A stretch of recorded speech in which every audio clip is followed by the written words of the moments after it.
ספור שבילים ויציאה, רושם בתוך יומן מסע, להתערבב ולא להיבלע, רושם בתוך יומן מסע. והיה ומישהו בא, אל תסתובב,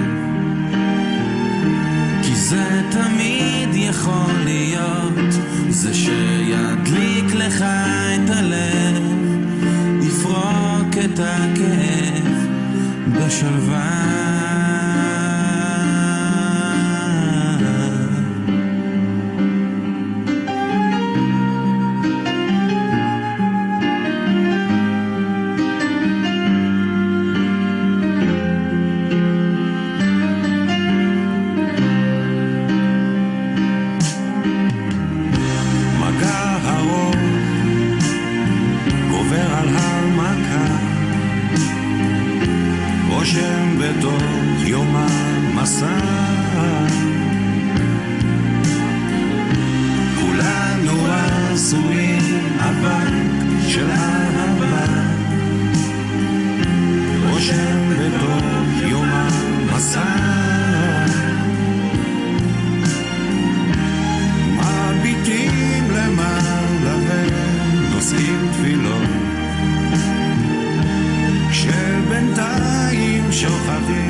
Hello, I'm Mandy Patinkin, and on behalf of Americans for Peace Now, I am so pleased to welcome you to our Yitzhak Rabin 25-year memorial event.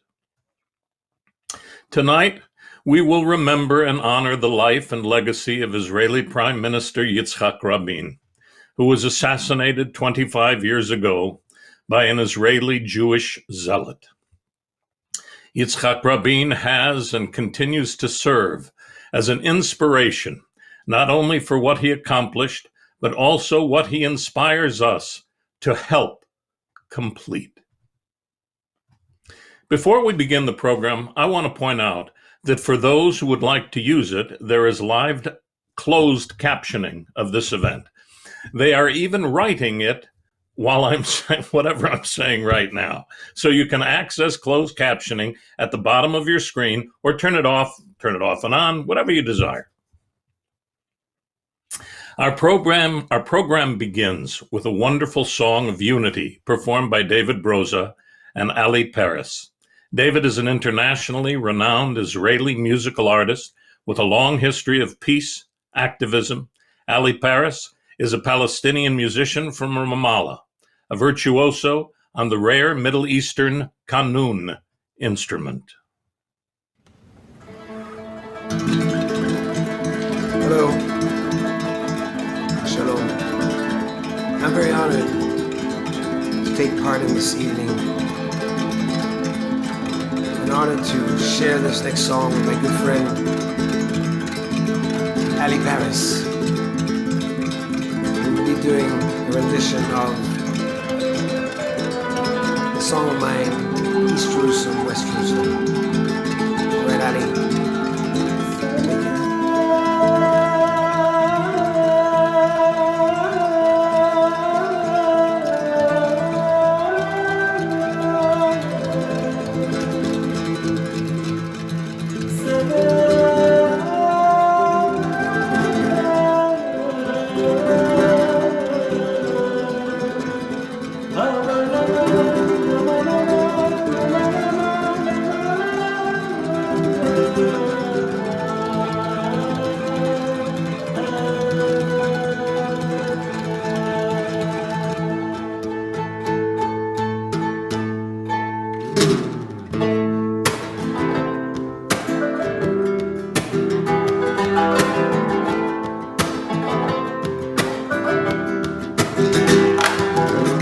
Same face in the Gaza is the same face I see out in California. Same face in Jericho is the same face I see down in Mexico.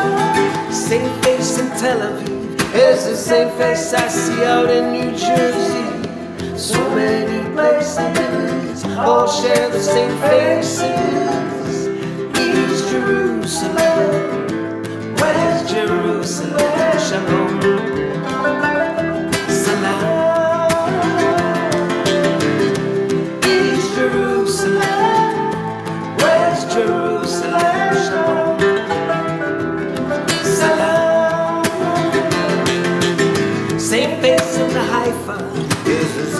Out in Nevada, same face in the blues, the same face in New Orleans, singing the blues. Same face in London town, same face out in Kingston town. So many places all share the same faces. East Jerusalem, West Jerusalem, Shalom, Salam.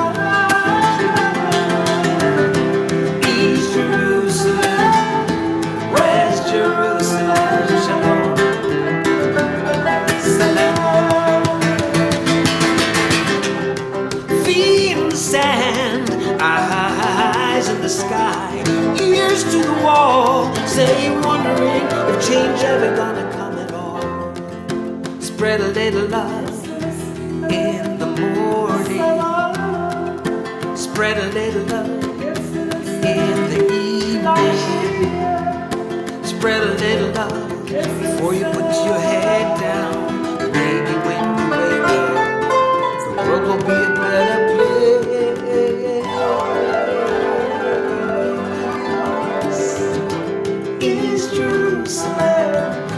West Jerusalem, Shalom, Salam.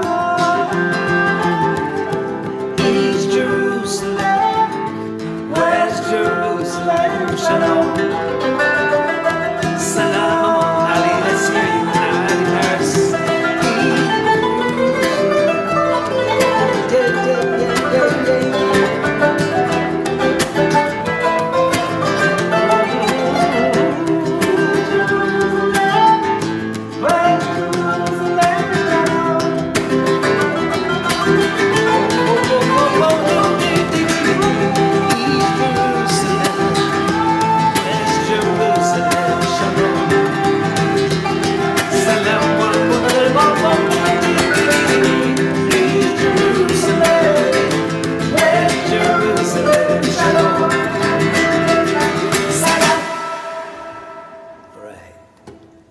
Thank you.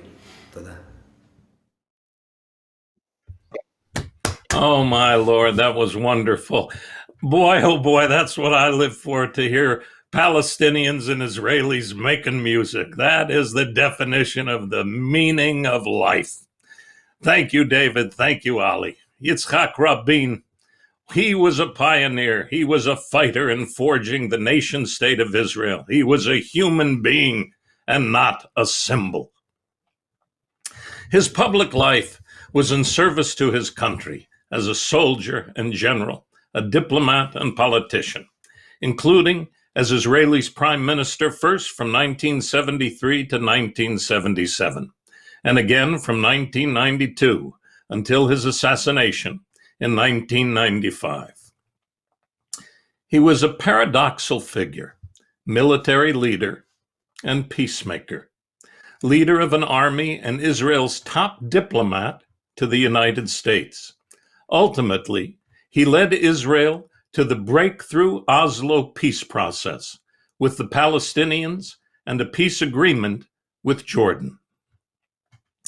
His leadership established unprecedented relations and integration of Israel with its neighbors, the Arab world, and internationally. Rabin demonstrated the rare ability as a political leader to evolve, to take risks, and most important, to be courageous. Among them, the recognition that Israel's most secure and peaceful future is linked to the fulfillment of the aspirations of the Palestinian people. Rabin's lasting legacy is of a courageous champion, a champion of peace. Rabin led Israel in the historic signing of the Oslo Accords with the Palestinian Liberation Organization, securing mutual recognition and a diplomatic path toward a two-state solution, and in achieving an important peace agreement with the Hashemite Kingdom of Jordan.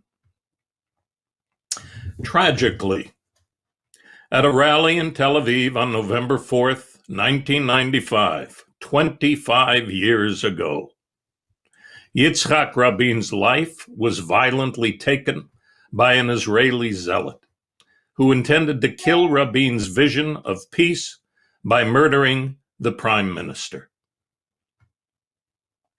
While Yitzhak Rabin's achievements were unfinished and unfortunately remain so, what he accomplished and the example he showed is and remains an inspiration and will have a prominent place as each of the barriers of peace are overcome, and they will be. Tonight, we have the privilege of being joined by our friends in Israel from Peace Now, also known as Shalom Achshav. And I say hello to Shaked Morag in Rabin Square in Tel Aviv. Shalom, Mandy and everyone. I am Shaked Morag, Executive Director of Shalom Achshav. We are here in Rabin Square, Tel Aviv, honored to commemorate Yitzhak Rabin with you. Later on tonight, we'll be sharing some memories of him and speak about the ways in which he inspires us in our struggle for peace. We'll also honor his memory together with you in a joint candle lighting from here. For now, back to you, Mandy. Thank you, Shaked, and fellow Peace Now leaders and activists in Tel Aviv's Rabin Square. We look forward to seeing you later in the program. I've been to the Shalom Achshav offices in Tel Aviv. Let me tell you, if you have the opportunity down the road when COVID-19 is behind us, make that trip, visit these inspiring human beings who are fighting and working tirelessly, they're not fighting, they're working tirelessly for peace. They want peace. Yitzhak Rabin's example and leadership have impacted many of us around the world. One such person is Randy Weingarten, president of the American Federation of Teachers, who has received the Rabin Public Service Award from the American Friends of Yitzhak Rabin Center. Randy? It's such an honor to be with you tonight. Thank you to Americans for Peace Now for bringing all of us together. There are moments in history that first devastate us and then compel us to recommit to the struggle for justice. The murder of Martin Luther King, the murder of Mahatma Gandhi, the murder of Yitzhak Rabin. Rabin was not perfect. Palestinians and Israelis said and did terrible things to each other. But he changed and was committed to change. When Yigal Amir aimed his bullet, he expected that one bullet could destroy the hope for peace for future generations of Israelis and Palestinians. Rabin was assassinated because of that commitment to change and because of that quest for peace. I'm here, each of us are here individually and collectively to honor that and to honor his memory. We refuse to succumb to the politics of hate and despair. We keep fighting for two states, for two people, for peace and security, for equality and justice. And we continue Rabin's work for an Israel that represents a true shared society, where Israel's Arab citizens are treated with all the rights and freedoms of citizenship. The AFT has supported the Rabin Center since its inception, along with other allies in the United States trade union movement. And I want to give a special virtual hug to the Rabin family and to Noah. The American trade union movement saw Rabin as an ally, not only in our shared goal for peace, but also for economic and social justice and equality for all Israelis, Jewish, Christian, Muslim alike, and obviously for all Israelis and all Palestinians. Rabin led the most progressive government in Israel's history. He aimed to create a more equal society in every way, because Prime Minister Rabin understood that democracy is about peace, it's about security, but it's also about social and economic justice for everyone. These struggles have to be combined. They have to be integrated. Yitzhak Rabin showed the world what leadership is. He challenged everything he knew and had been taught by moving so far beyond his own comfort level. Here are his words from the Nobel Prize ceremony, and I quote, "As a former military man, I will always forever remember the silence of the moment before, the hush when the hands of the clock seems to be spinning forward, when time is running out, and in another hour, another minute, the inferno will erupt. In that moment of great tension, just before the finger pulls the trigger, just before the fuse begins to burn, in that terrible quiet of that moment before, there is still time to wonder alone. Is it really imperative to act? Is there no other choice, no other way?" And then the order is given, and the inferno begins. End quote. Yitzhak Rabin dug deep inside himself, and he discovered that other way. No more infernos. That was his hope. A former military hero became a hero of Israel's peace camp. He found a new imperative to seek peace. Here's another critical bit from his noble speech. "A child is born into an utterly undemocratic world. His faith is given to us to resolve, to the presidents and prime ministers of countries, democratic or otherwise. We will pursue the course of peace with determination and fortitude, will not let up, will not give in. Peace will triumph over all our enemies because the alternative is grimmer for all of us." End quote. As a teacher, I especially value Rabin's commitment to next generations. Now we are in a profoundly critical moment, not only for Israel, but for America and the world. Democratic norms and institutions are under fierce attack in both countries we love. Whether in Israel or the United States, we must not let up. We must not give up hope. Justice is on our side. We owe nothing less to Yitzhak Rabin and his memory. We owe nothing less to the victims on both sides of this endless warfare. It is up to us to turn this tide, to seize this moment, to not let up. Together. Shalom, salam, peace.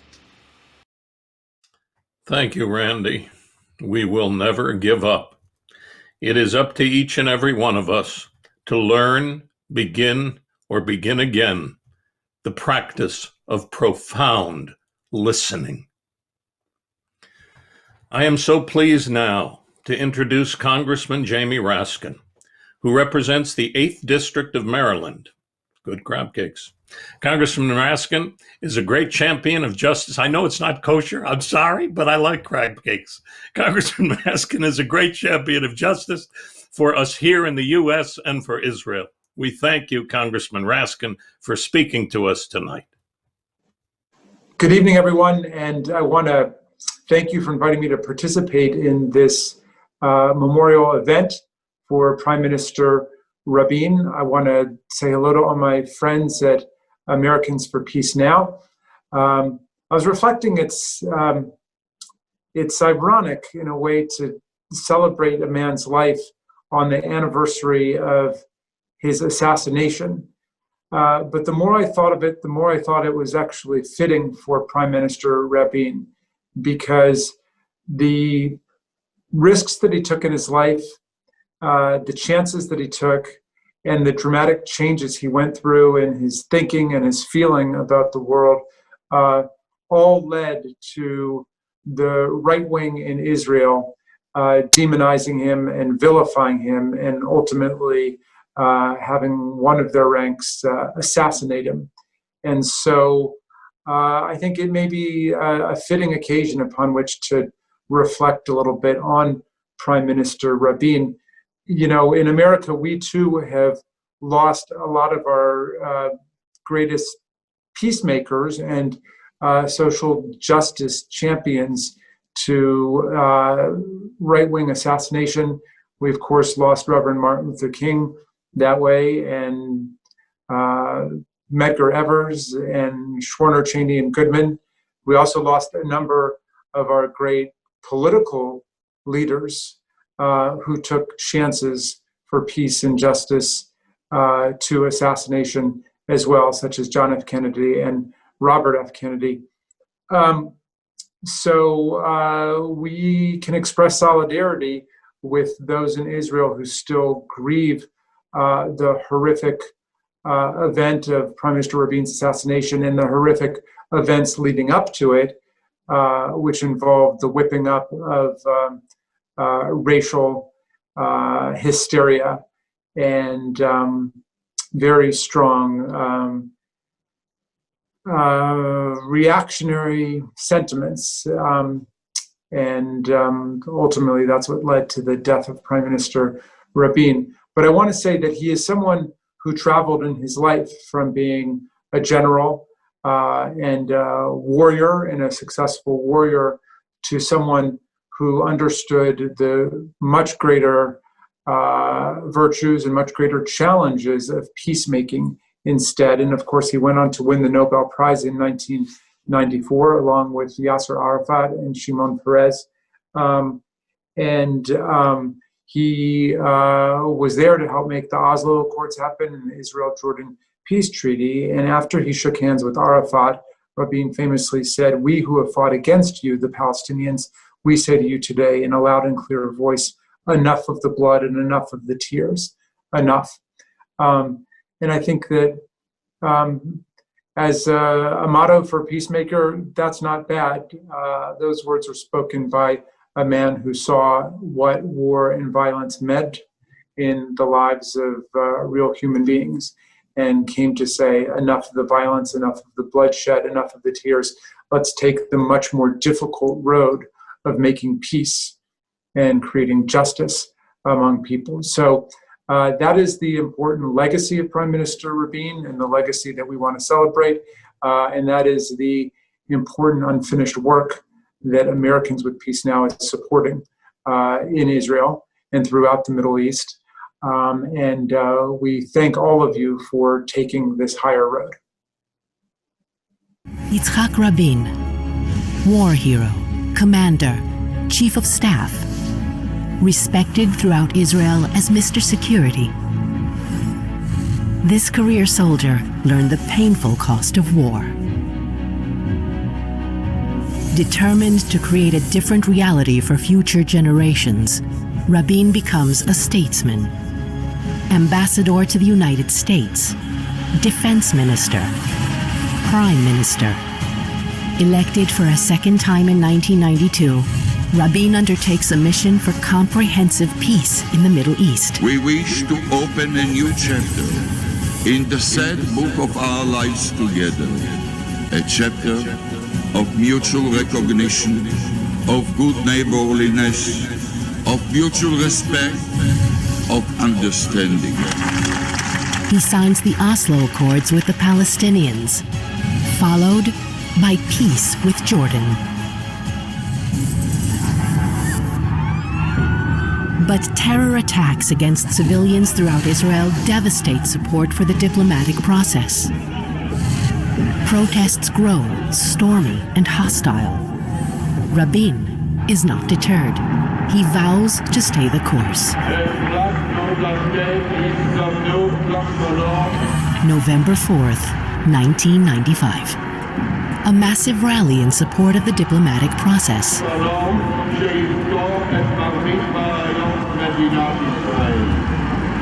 A rare moment of hope and unity.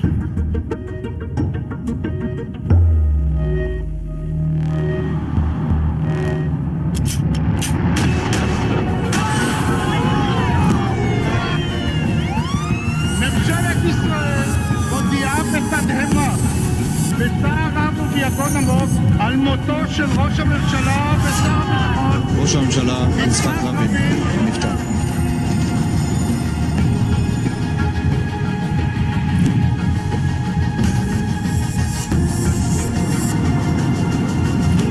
Because words cannot express my true feelings, let me just say, Shalom, Haver. Goodbye, friend. A man, a soldier who met us on the opposite side of the divide, a man I came to know because I realized as he did that we have to.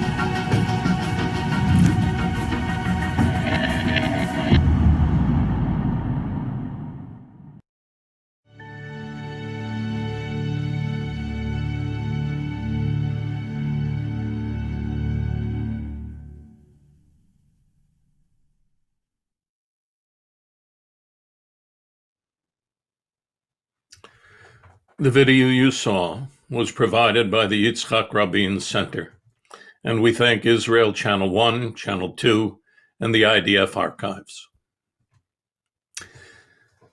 We are privileged to welcome Noah Rothman, the granddaughter of Yitzhak Rabin. You may recall that it was Noah who spoke so personally and movingly at the funeral of her grandfather, and the loss that she and her family experienced, and still, to this day, is no doubt very present. We are extremely honored to be joined by Noah Rothman. Shalom and good evening. I'm honored and moved to join you tonight from Tel Aviv, dear American Friends of Peace Now movement, commemorating the dear memory of my late grandfather, Prime Minister Yitzhak Rabin, may his soul rest in peace, who was brutally assassinated 25 years ago in the end of the peace rally at the heartbeat of Tel Aviv. The 3 bullets of the assassinator did not only cut lifetime of patriotic service and the life of one of the most dearest and tender person I've ever met. It also brought to change in the path of history, considering the peace process between Israel and its neighbors.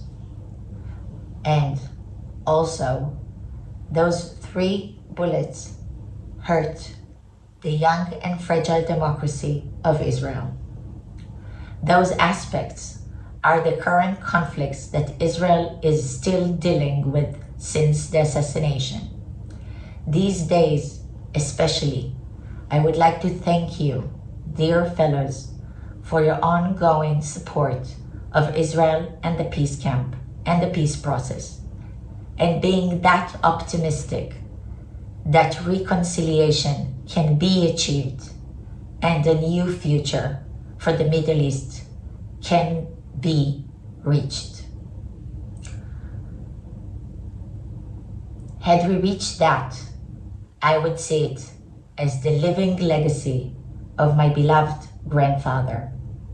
I thank you very much again, and a lot of love from Tel Aviv.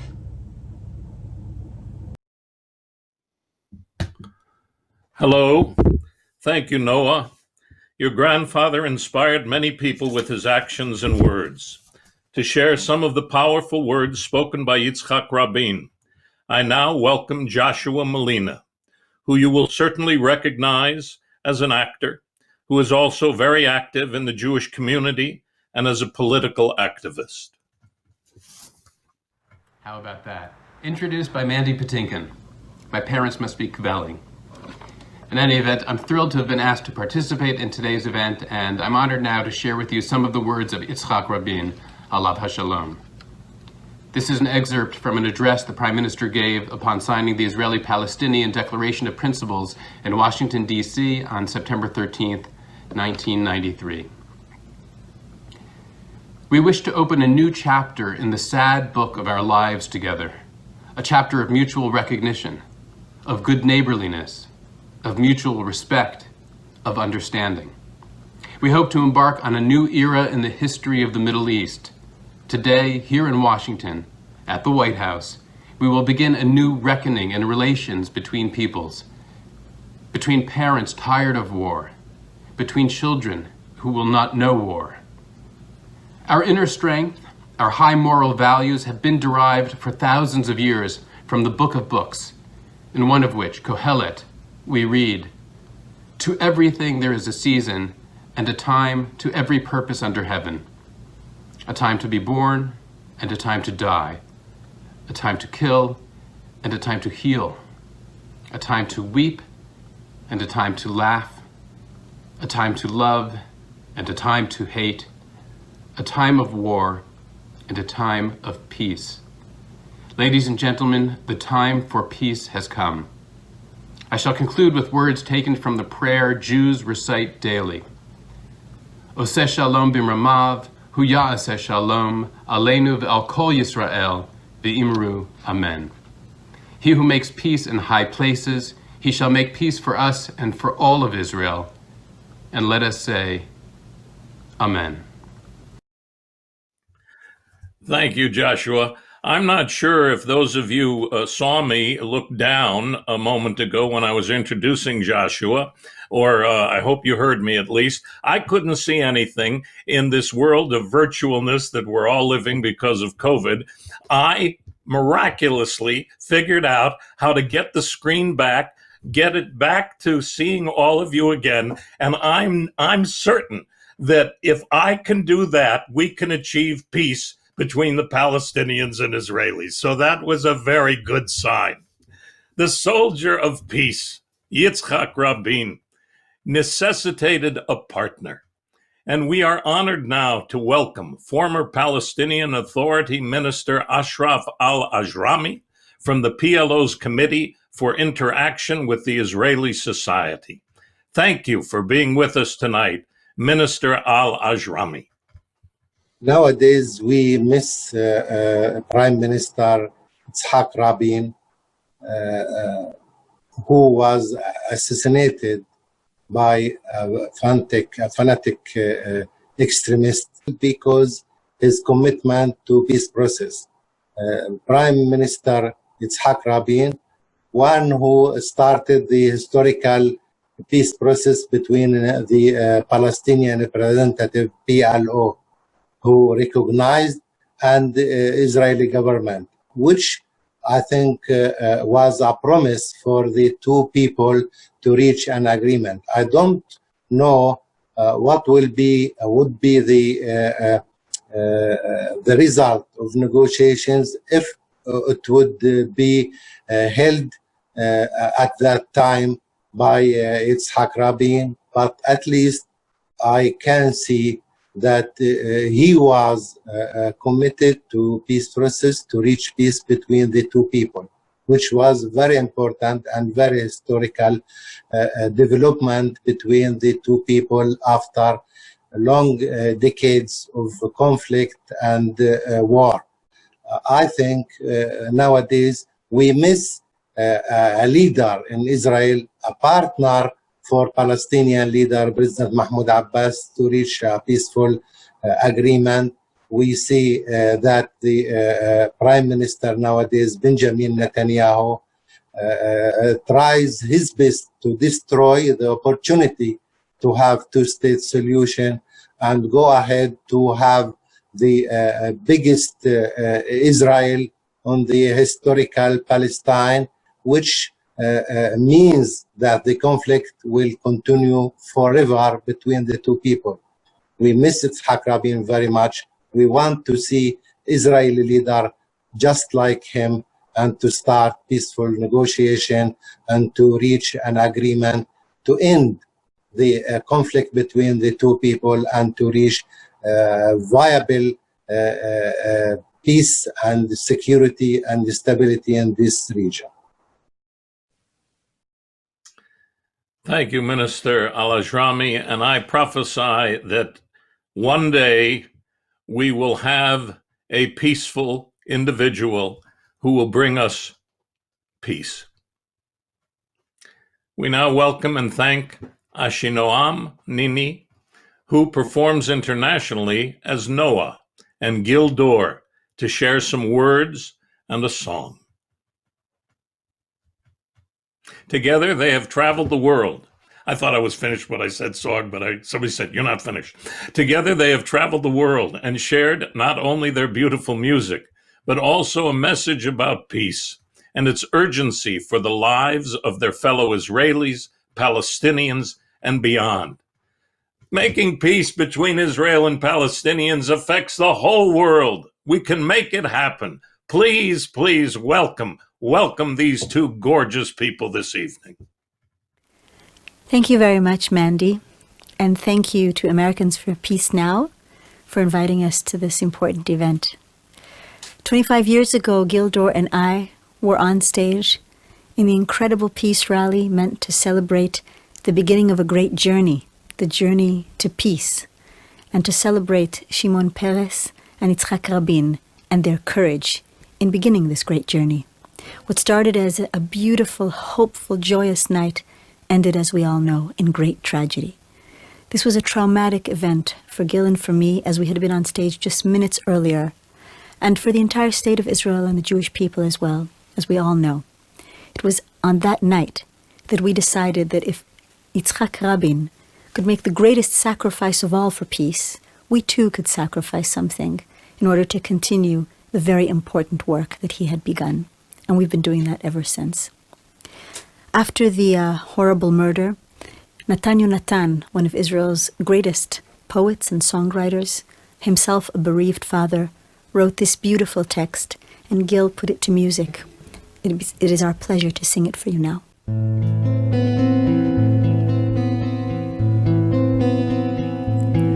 שוב הרוח נושבת קרירה, ככה שר בחלוף אש הקרב, שנוסיף עוד קיסם למדורה, איך עברו הזמנים בלעדיו. ושוב סתיו, זר פרחים ממילים שאהב, על הנגב יורד ליל הסתיו, כי רעות שכזאת לעולם לא תתננו לשכוח אותה. נעשה את השיר כמו זר של פרחים, ממילים אחרונות שהאיש ההוא שר, משתיקת הגברים, מדמעות הבוכים, מילדים שהדליקו נרות בכיכר, מפסוקי אהבה שנותרו על הקיר, מכל אלה נדליק להבה של תקווה. היא דועכת אולי, היא תשוב ותאיר, שיר שיר לשלום הוא קרא. שוב הרוח נושבת קרירה, ככה שר בחלוף אש הקרב, שנוסיף עוד קיסם למדורה, איך עברו הזמנים בלעדיו. ושוב סתיו, זר שירים ממילים שאהב, על הנגב יורד ליל הסתיו, כי רעות שכזאת לעולם לא תתנהל בינינו לשכוח אותה. נעשה את השיר כמו זר של פרחים, ממילים אחרונות שהאיש ההוא שר, משתיקת הגברים, מדמעות הבוכים, מילדים שהדליקו נרות בכיכר, מפסוקי אהבה שנותרו על הקיר, מכל אלה נדליק להבה של תקווה. היא דורכת אולי, היא תשוב ותאיר, שיר שיר לשלום הוא קרא. שוב הרוח נושבת קרירה, ככה שר בחלוף ושקרה, שנוסיף עוד קיסם למדורה, איך עברו הזמנים בלעדיו, ושוב סתיו.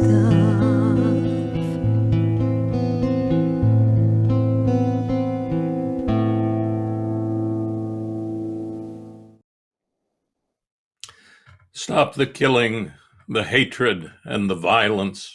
Start the loving, the compassion, the forgiveness, and the understanding within ourselves, and to each other. I cannot thank Noah and Gil enough. You create incredible music, prayers, wishes for us all. We thank you for the gift that you have given to all of us that night, this night, and every night to come. Having you here tonight, knowing that you were with Yitzhak Rabin on that night of his assassination, and all your work to promote peace since, is beyond meaningful. I am now pleased to welcome Keith Ellison, Minnesota's eternal Attorney General, who served as U.S. Congressman from 2000, not eternal, no one wants the job forever, Minnesota's Attorney General, sorry Keith, who served as U.S. Congressman from 2007 to 2019. He was the first Muslim American elected to Congress, inshallah, and we are honored to have him share some thoughts with us tonight. Keith, take it away. Hello, everyone. My name is Keith Ellison. I'm the current Attorney General for the state of Minnesota, but I spent 12 years in the United States Congress. Part of that time, I was on the Foreign Affairs Committee, and throughout the whole time, I made several trips to the Middle East, not just with congressional delegations, but also with community groups. And I went to both Israel, Tel Aviv, Jerusalem, all over the country, really. But I also spent time in Palestine, Bethlehem, Gaza, Ramallah, and others as well, including Khalil. And I spent time and energy to try to understand the conflict as well as I could, talk with my constituents over the course of many, many years, and continue to do so. And that's why I want to thank the Americans for Peace Now for honoring Yitzhak Rabin. I want to be clear. Yitzhak Rabin was a warfighter. He was a effective and even ruthless soldier for his cause. And even after he left the military service as a member of the Knesset and in administration, he did things which I think are human rights abuses, including ordering breaking the bones of Palestinian protesters. And so you might think, well, why are we honoring him? Because despite him being a fierce proponent of his cause, he said, we must make peace with Palestinians. He said it again, and he said it again, and he said it with the credibility of somebody who was a dyed-in-the-wool fighter for his own position and cause. And still, he reached his hand out for peace. It's brave to fight and risk your life in defense of your country and your people. But if you want to demonstrate true bravery, you have to be able to go to your own people and say to them, unless we make peace with the other side, this crisis will never end, and our children, our grandchildren, and our children's grandchildren will go through this crisis that we face right now. Real courage, exultant courage, transcendent courage is facing your own people who you love and telling them, we've got to try something different. And when you do, you can bet people will tell you, how can you work with them? How can you ask us to make peace with them? Don't you remember what they did? Don't you remember what we've lost? And Yitzhak Rabin looked at his allies and said, yes, I do, which is why we're going to reach out in peace. Yitzhak Rabin one day was at a peace rally trying to encourage his country and move them to a position where they could do peace. And yet, at that same rally, when he was leaving, he was told by his security people, you should wear a body armor, you should wear a security flak jacket. He said, if I ever have to do that, I don't want to be the president. And yet, faithfully, he walked down on that Tel Aviv street and was shot down and killed. In fact, he gave his life for the cause that he believed in, which was peace. And I remember visiting that site in Tel Aviv, and I remember on the very same day getting on a plane and going to Cairo, where I visited the final site where Anwar Sadat met his final demise, because he reached out in peace. And so, blessed be the peacemakers, in my opinion. And I hope that on this important occasion, that we remember that courage comes in many forms. In my humble opinion, the most exultant of them is to look at the people who you love the most and say, we got to do things differently, knowing how that is going to make them feel, but also knowing that it's going to make them better off in the long run. Thank you. Indeed. Blessed be the peacemakers. Blessed be the peacemakers, and particularly those who once were warriors that learned no more killing. Now is the time for peace.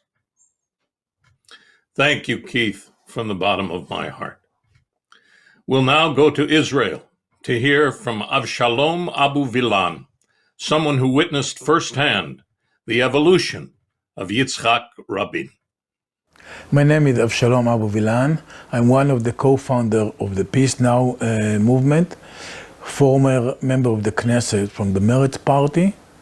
It was a day after the Day of Independence, few months after the first Intifada, and I asked Rabin, after 40 years of the state of Israel, do you see any hope? Don't you think that we have to try to achieve an agreement with the Palestinians? And he spoke about all the military issues rather than the peace one, and he didn't open yet. What I saw that after the Oslo Accord, he understood that he was 100% agreed, and he started to change his vocabulary. He started to speak like a real peace person. And I think that in the end of the day, he understood that Israel has no other alternative but to achieve a full peace agreement with the Palestinians, because all other alternatives are worse. So, and I saw the changing of his speaking about the peace, about the Palestinian through the old 20, 30 years then. And I think that if Rabin was still alive, maybe we could have been in a different social situation, meaning that maybe we can achieve an agreement then during the 90s. This is an excerpt from an address that Prime Minister Rabin gave to the United States Congress in Washington, D.C. on July 26, 1994. Ladies and gentlemen, the debate goes on. Who shapes the face of history? Leaders or circumstances? My answer to you is we all shape the face of history. We the people.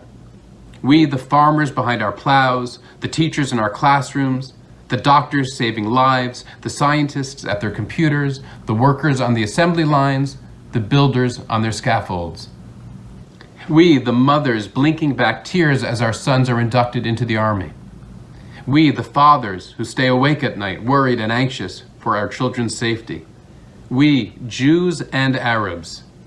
We, the people. We shape the face of history. And we, the leaders, hear the voices and sense the deepest emotions and feelings of the thousands and the millions and translate them into reality.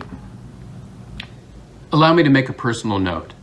I, military ID number 30743, retired general in the Israel Defense Forces, consider myself to be a soldier in the army of peace today. Today we are embarking on a battle which has no dead and no wounded, no blood and no anguish. This is the only battle which is a pleasure to wage, the battle for peace. We will not refrain from weeping for those who are gone, but on this summer day in Washington, far from home, we sense that our work will be rewarded, as the prophet foretold. The Jewish tradition calls for a blessing on every new tree, every new fruit, every new season. Let me conclude with the ancient Jewish blessing that has been with us in exile and in Israel for thousands of years. Baruch atah Adonai Eloheinu melech haolam shehechiyanu v'kiyamanu v'higianu lazman hazeh. Blessed are you, O Lord, who has preserved us and sustained us and enabled us to reach this time. God bless the peace. Amen. And women. Thank you again to Joshua for these powerful words of Yitzhak Rabin and to Abu Vilan, who spoke before him. We now welcome a legendary musician, Peter Yarrow. Peter is legendary not only because of what he has given the world through his music, but also what he has given of himself, of causes, of justice, and of peace. The quest for peace. I am personally thrilled to welcome Peter to sing for all of us tonight. My friends, that peace now, Shalom Achshav.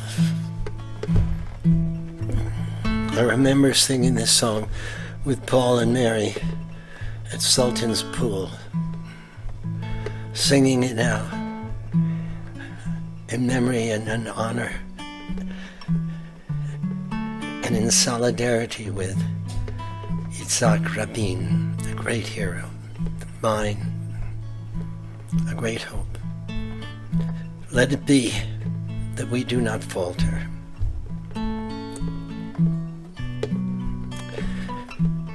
Written by Pete Seeger, a great peace anthem. Where have all the flowers gone? Long time passing. Where have all the flowers gone? Long time ago. Where have all the flowers gone? Young girls have picked them, everyone. When will they ever learn? When will they ever learn? The endless cycle, the futility of war for everyone.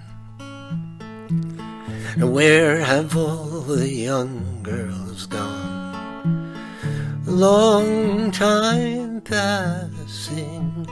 Where have all the young girls gone? Long time ago. Where have all the young girls gone? They've gone for young men, everyone. When will they ever learn? When will they ever learn? And where have all the young men gone? Where have all the young men gone? Long time passing. Where have all the young men gone? Long time ago. Where have all the young men gone? They've gone for soldiers, everyone. When will they ever learn?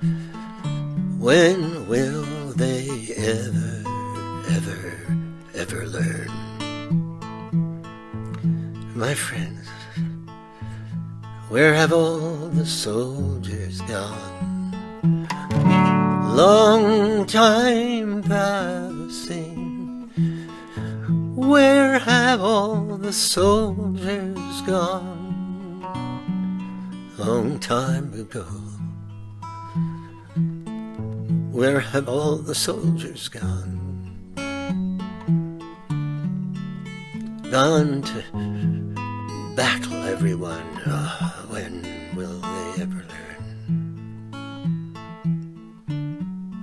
When will they ever learn? And then in battle, they go to their graveyards. Their graveyards, they become flowers. And who picks the flowers? The young girls. And so the cycle of futility continues. Let us understand that on all sides it is futility. We must, in this world, find different ways. This cannot go on. And in Israel, that is tearing the heart out of the democratic spirit and dream, we must honor this memory by preserving and fighting for this dream. Sing with me. Where have all the flowers gone? Long time passing. Where have all the flowers gone? Long time ago. Long time ago. I know you're at home, but you can sing. Where have all the flowers gone? Young girls have picked them, everyone. When will they ever learn? When will they ever, when will we ever learn? Carry on. We're together. Shalom. Oh, Peter, thank you. Thank you. Thank you. And I can assure you, Peter, that everyone listening tonight, not just those who work for Shalom Achshav in Israel or Peace Now in the United States, every one of you who are so generous to be here tonight to support this peace process, as difficult as and challenging as it is at times, will not let your wish go away, Peter. We will work tirelessly to make that wish come true, that the killing stops and the peace begins. I'm so pleased now to introduce Jewish community activist, strategist, and writer, Gina Green. Hi, everyone. I'm Gina Green. I am the former Chief Strategy Officer at Ben the Ark Jewish Action, current board member. I'm also an activist, a strategist, a writer, consultant, and I also sit on the boards of the Jewish Social Justice Roundtable and the Jews of Color Initiative.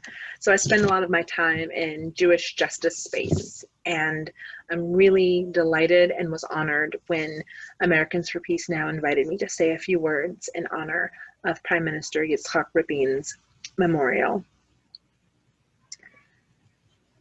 When I was in high school in Columbia, South Carolina, every graduating senior had to deliver what was called a senior speech. And that delivery usually corresponded with their birthday. Obviously not perfectly, because we only had speeches delivered one day a week on Friday, and we only had 1 or 2 students per week deliver. But usually someone's senior speech was delivered 3 or 4 weeks around their birthday, give or take. And for me, ever the procrastinator, I didn't know what I was going to say for my senior speech a week before I was scheduled to give it. And Unfortunately, my birthday was just a few weeks before the prime minister was assassinated. So when he was killed in November of 1995, I instantly knew, for better or worse, that he would be my topic for my senior speech.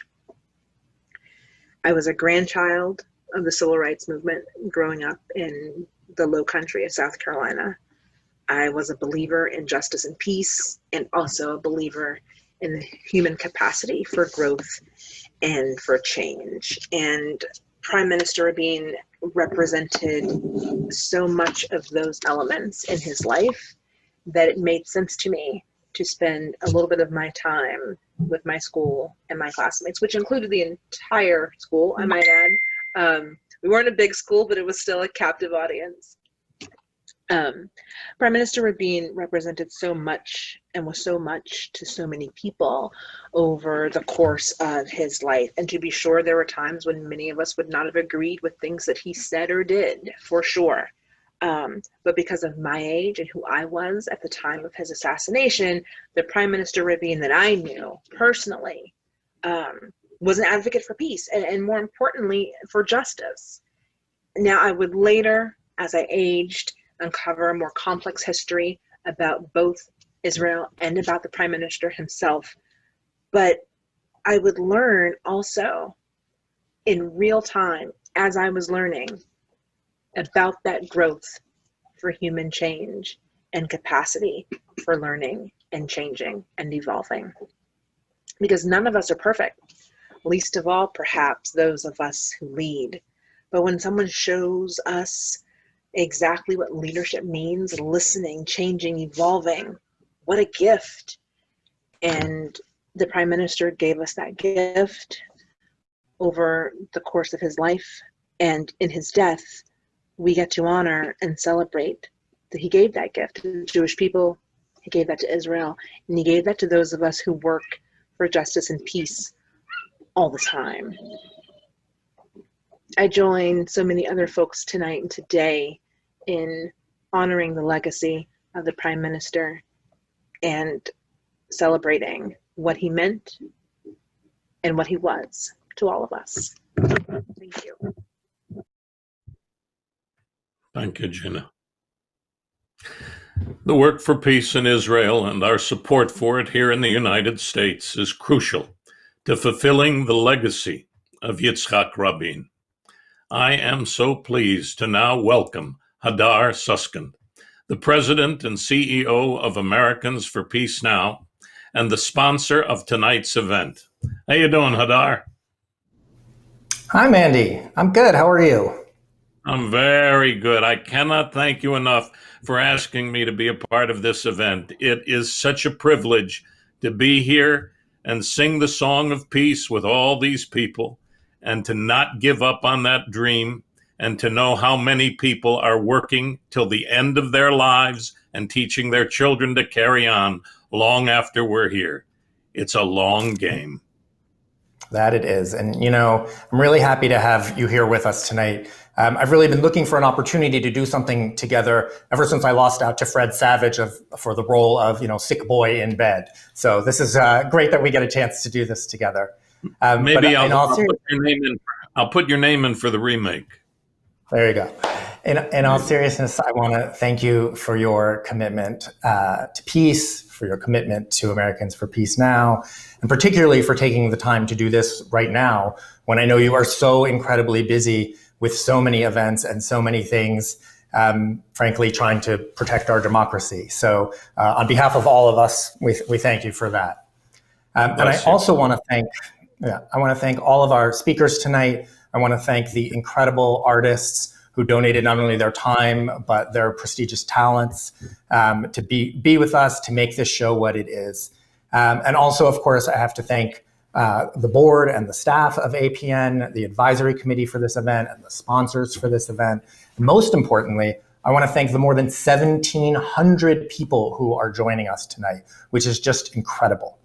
And I have to say, I've been in this role now as president of Americans for Peace Now over 5 months, and it's been a wonderful experience. It's wonderful for me to get to meet and work with so many new people who are committed to this cause, to work with so many old friends and colleagues who are committed to this cause. And, that's what this is. This is my life's cause. Working for peace for Israel and Palestine, working to build and sustain a peace movement so that when we have those leaders in place in Israel and Palestine, in the US, who can help us make this a reality, that we will be there, we will be ready to push them, we will be ready to support them. And ultimately, we're working for a better future for Israeli children and for Palestinian children. And knowing that we are all in this together is what gives me strength. And on that note, I am gonna ask you this one time to each pick up your phone and to dial Rabin to 50155 to please make a donation to support this event, to support the important work that we do at Americans for Peace Now. We can't do this without you, and so I ask you to please join us in this. With that, I'm thrilled to introduce my friends and colleagues from Shalom Achshav, from Peace Now in Israel, who will be joining us. That includes Janet Aviad, one of the founders of Peace Now and the chairwoman emeritus of the board, Chagit Ofran, who is the co-director of Settlement Watch, Yariv Oppenheimer, the former executive director of Shalom Achshav, and my friend Shaked Morag, the executive director of Shalom Achshav. So with that, please take it away.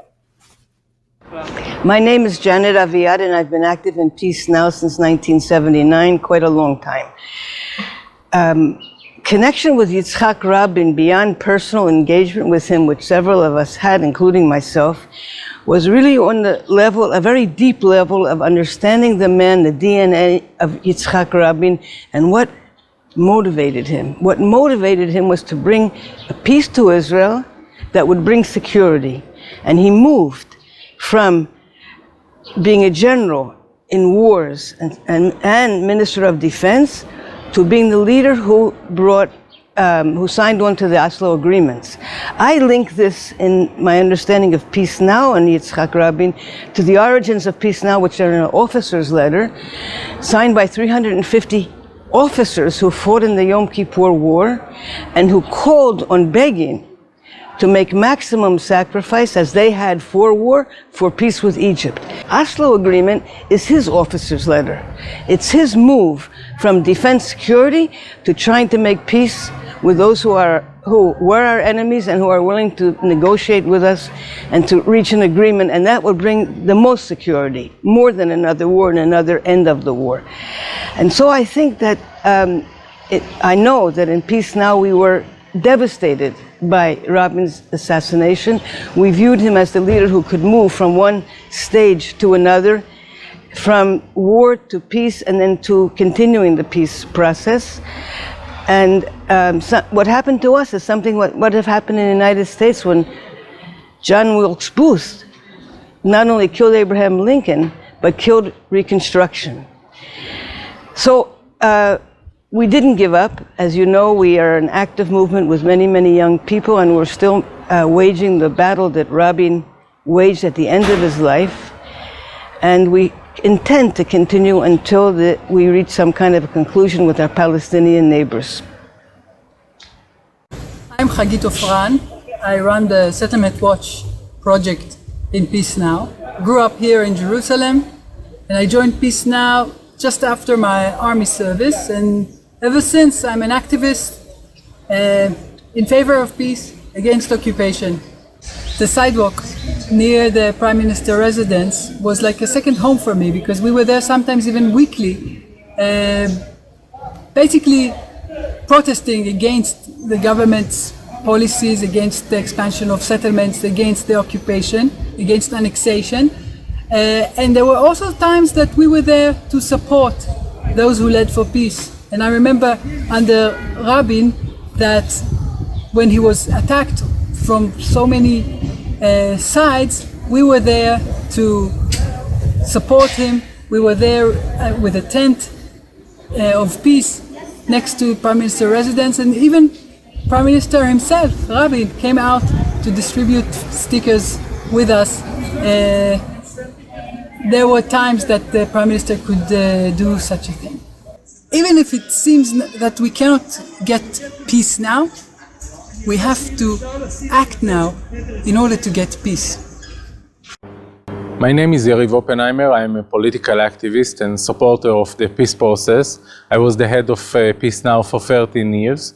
And one of the reasons why I'm still active in supportive of the peace process and ending the occupation is actually the Oslo years and the assassination of Yitzhak Rabin. I was there in the square that dark night. I came to demonstrate in favor of peace, and at that night I made my personal decision to continue this struggle until we will succeed and until we will end the occupation and we will have peace with the Palestinians. I still feel connected to that night and the outcome of that, and I feel that we have to fulfill the legacy of Yitzhak Rabin and to continue to push forward the two-state solution and the idea that we are ending the occupation and making peace with our neighbors. When I was a child, peace was part of my reality. I remember watching TV and seeing Prime Minister Rabin signing peace agreements with King Hussein and with Yasser Arafat. It made us believe that the Israeli government will do whatever is within its power to secure the next generation's future, to make wars part of the far past.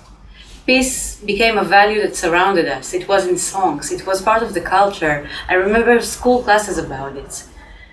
It's because Rabin showed us that it's within our grasp. These memories are what I carry with me today when we fight for peace.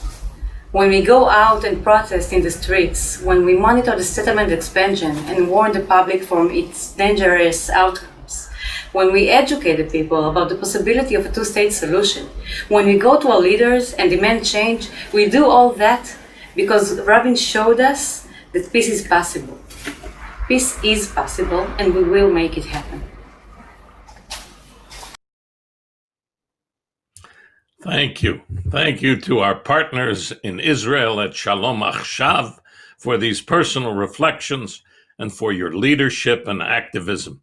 You provide great inspiration to us here in the USA. Thank you, thank you, thank you. I just want to share a personal note. When I went to Israel, I think it was shooting Homeland at one point. I think it was that visit. Yariv was a host of mine.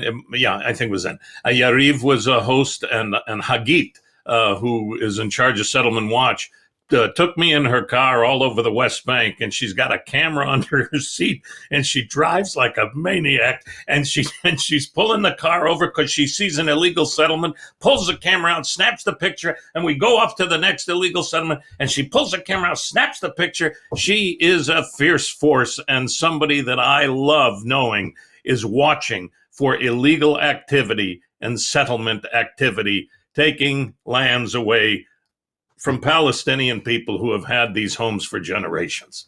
So this is a lot of work to do. Back to the show. We now have another very special music performance from Israel. Netta Barzilai. Yes, Netta Barzilai. I gotta get it right. Netta Barzilai. She is an artist who tours worldwide, making it to the top of the charts in many countries. She burst onto the scene internationally when she represented Israel at the 2018 Eurovision contest and won the competition. I am now pleased to welcome Netta. Hey, thank you, Americans for Peace Now, for having me. I'm very excited to do this.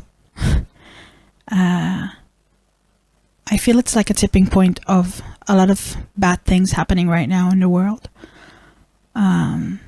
And we have like this critical choice to do. We have whether we choose to grow from this, to evolve, to change, or to slide downhill. Yitzhak Rabin was a very special person. He left us with his big word, a big dream, peace. This word became so worn out by us. Then it's almost like a dirty word. I wish it was different. We can make it different. we can make a difference. Let's make a choice.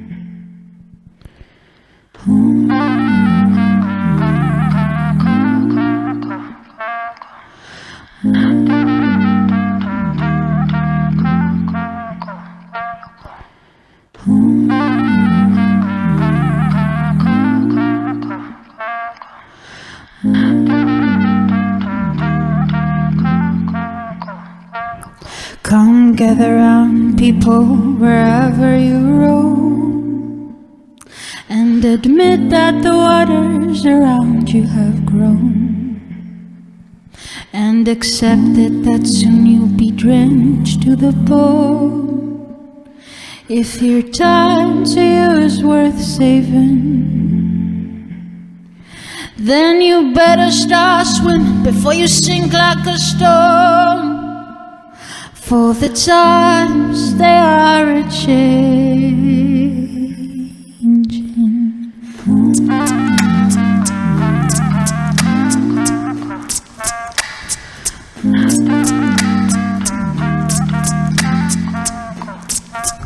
Come writers and critics who prophesize with their pen, please keep your eyes wide, the chance won't come again.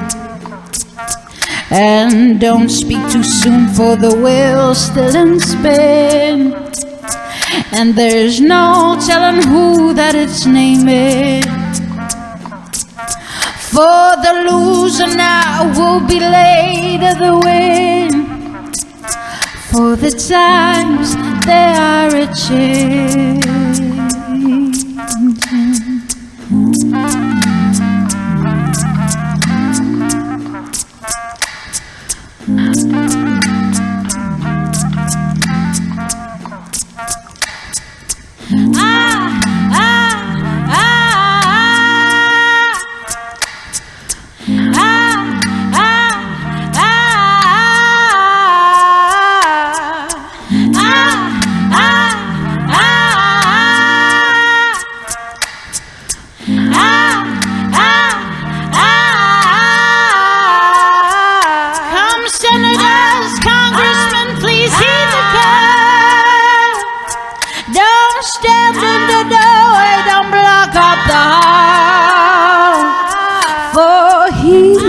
Would be he who has stalled, and there's a battle outside raging.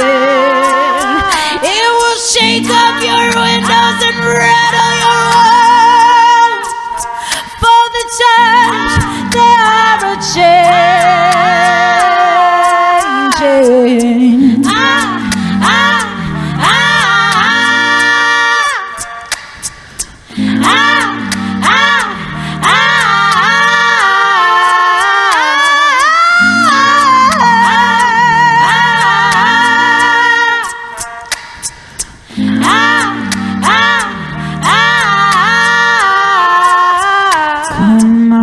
And fathers throughout the land, please don't criticize what you can't understand. Your sons and your daughters are beyond your command. Your old road is rapidly aging. Please get out the new if you can't lend your hand. For the times they are a-changing.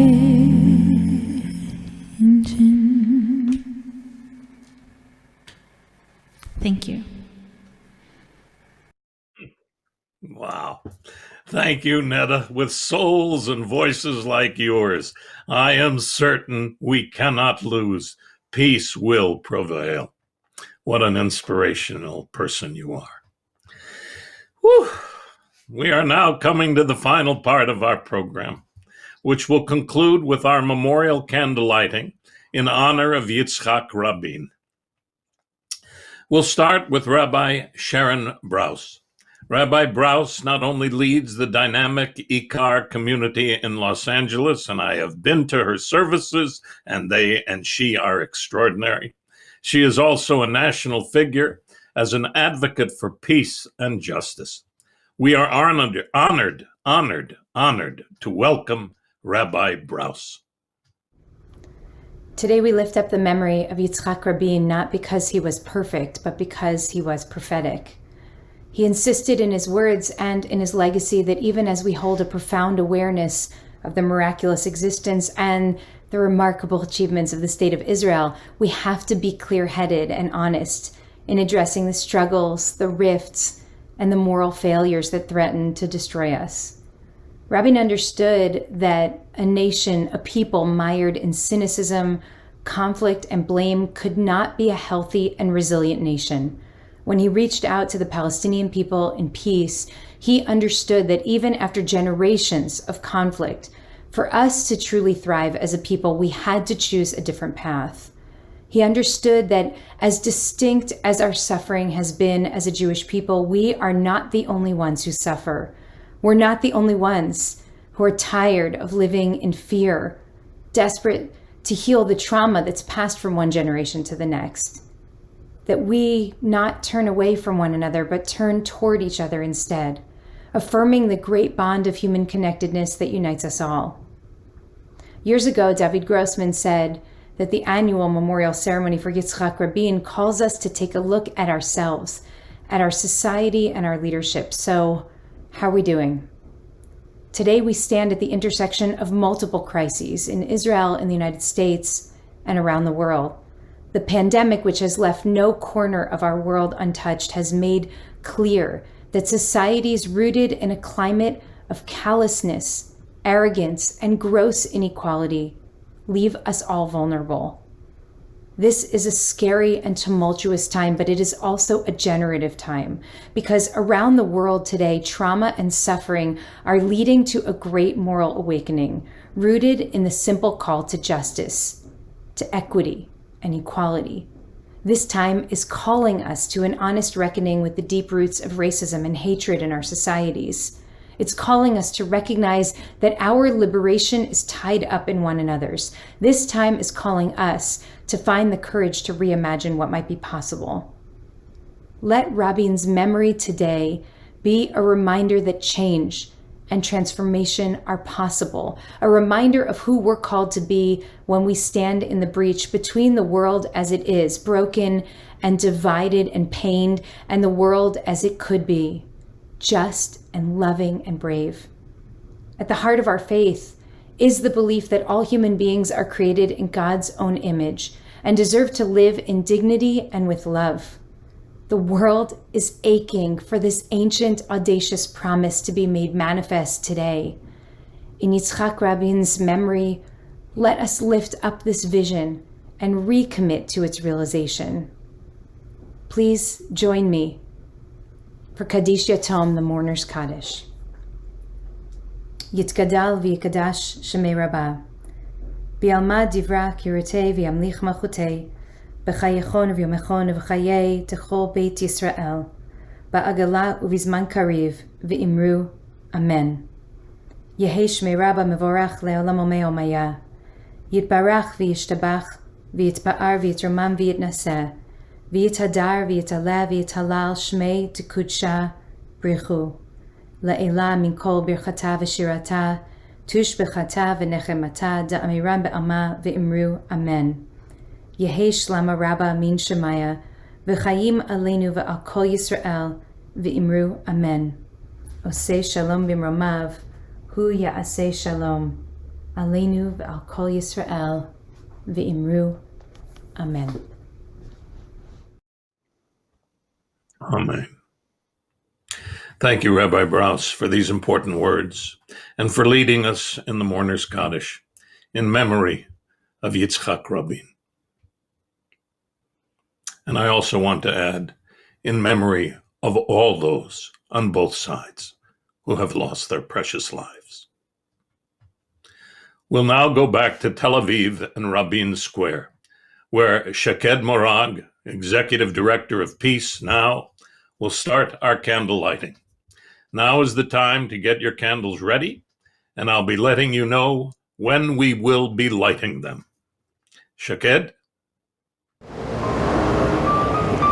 Right after Rabin's assassination, tons of youth came to this place, lit candles, sang songs, and wrote such graffiti on the walls to show their pain and their agony after this shock that all of us went through.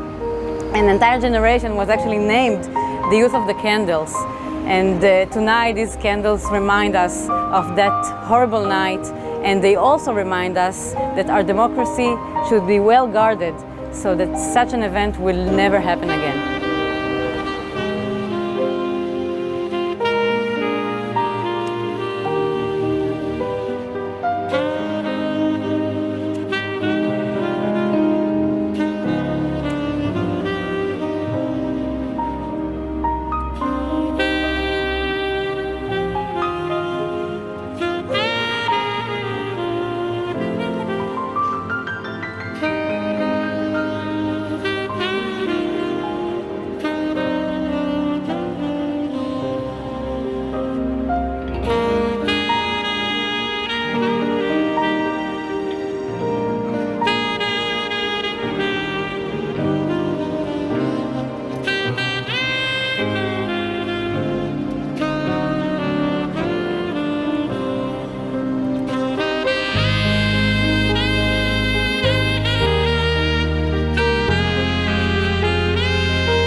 Thank you again, Shaked, and your fellow Peace Now leaders and activists in Israel. I now ask everyone at home to join me in lighting your candle to honor the memory of Yitzhak Rabin, with the hope and belief that the legacy he gave us of having the courage to change and to strive for peace not only continues, but one day will be fulfilled.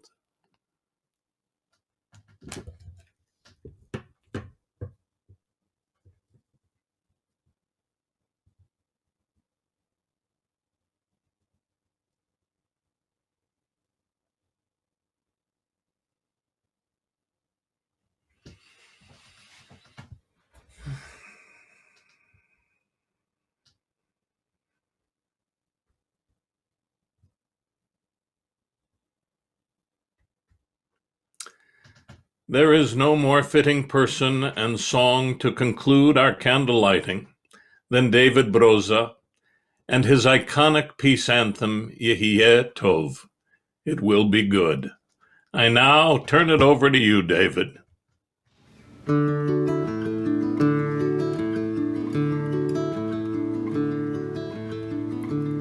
November 4th, 1995,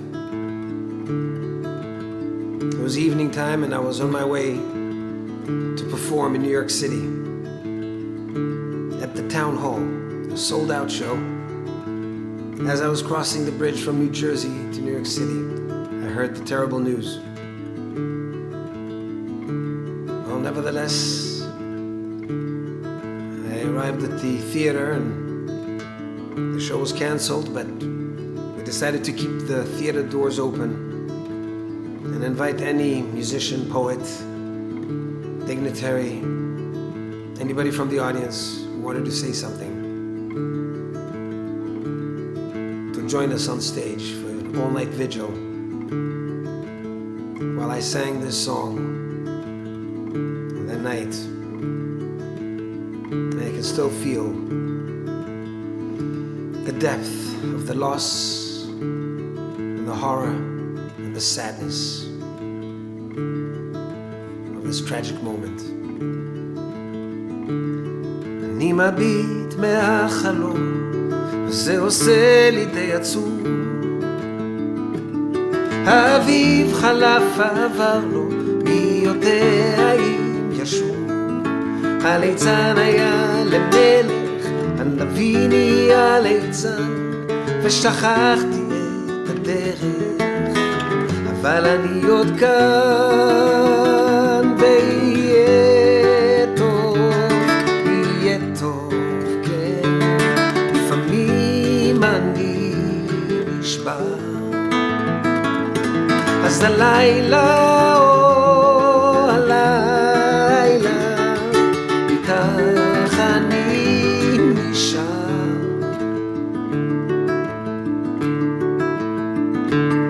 ילדים לובשים כנפיים ועפים אל הצבא, ואחרי שנתיים הם חוזרים ללא תשובה. אנשים חיים במתח, מחפשים סיבה לנשום, ובין שנאה לרצח מדברים על השלום. ויהיה טוב, יהיה טוב, כן. לפעמים אני נשבע, אז הלילה, או הלילה, איתך אני נשאר.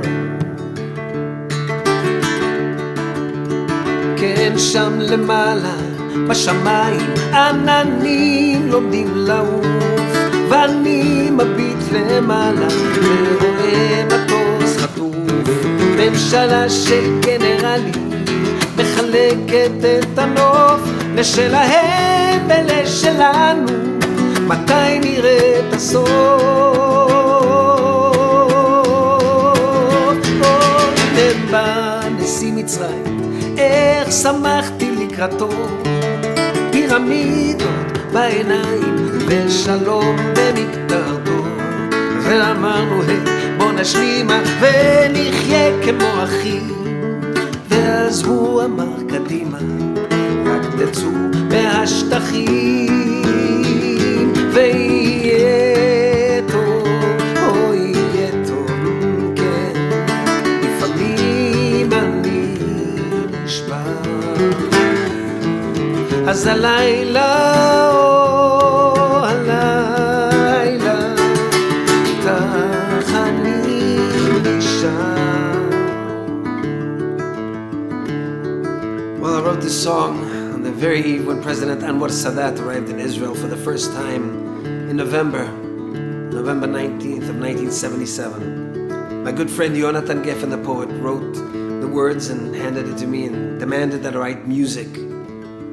Well, in 1995, upon the signing of peace with Jordan, Rabin and King Hussein, that great moment, my friend Yonatan Geffen called me and dictated a new verse that should be added to the song.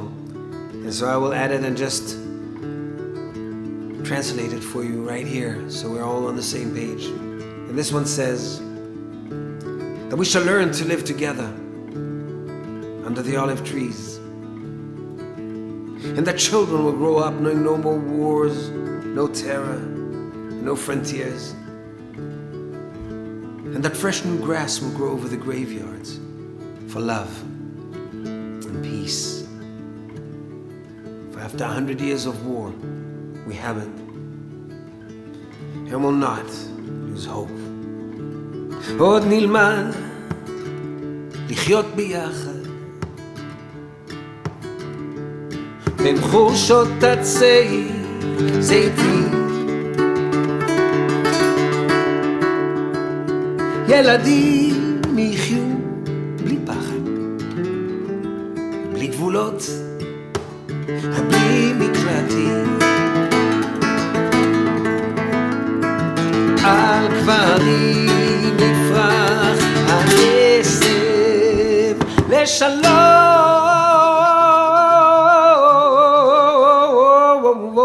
ואהבה. 100 שנים של חרב ועוד לא אבדה התקווה, ויהיה טוב,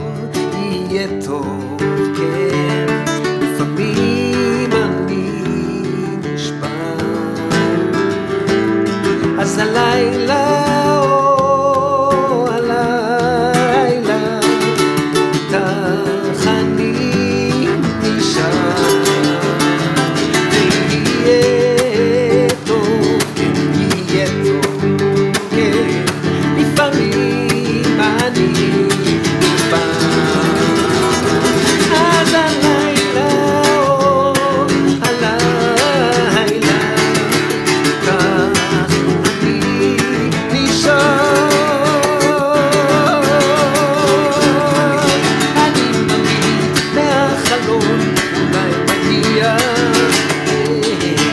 מגיע, כן, מגיע יום חדש. כן, כן, כן, כן, כן, כן.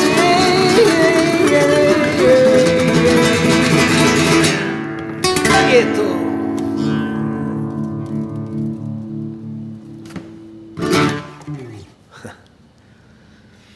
Thank you. Oh, bravo, bravo, bravo. I have to share, before I say goodnight and thank you, some of my favorite words ever written by a man named William Goldman for a part that I was privileged to play in a movie he wrote called The Princess Bride. They are not the most famous words that people think I might recite, but the final words that my character, Inigo Montoya, spoke at the end of the film. He said, "I have been in the revenge business so long. Now that it's over, I do not know what to do with the rest of my life." Yitzhak Rabin has taught us what to do with the rest of our lives. Before I say goodbye, the fact that there are over 1,700 people plus watching this, I cannot leave without reminding you to vote and get out the vote. Voting equals peace. So with that, I thank you for being with us tonight to honor the life and legacy of Yitzhak Rabin.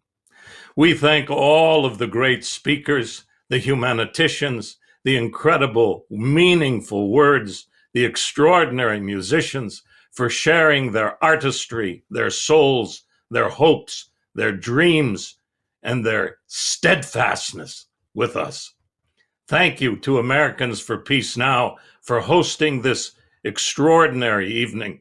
I wish you all good health and peace to all of you. L'chaim. Shalom, inshallah.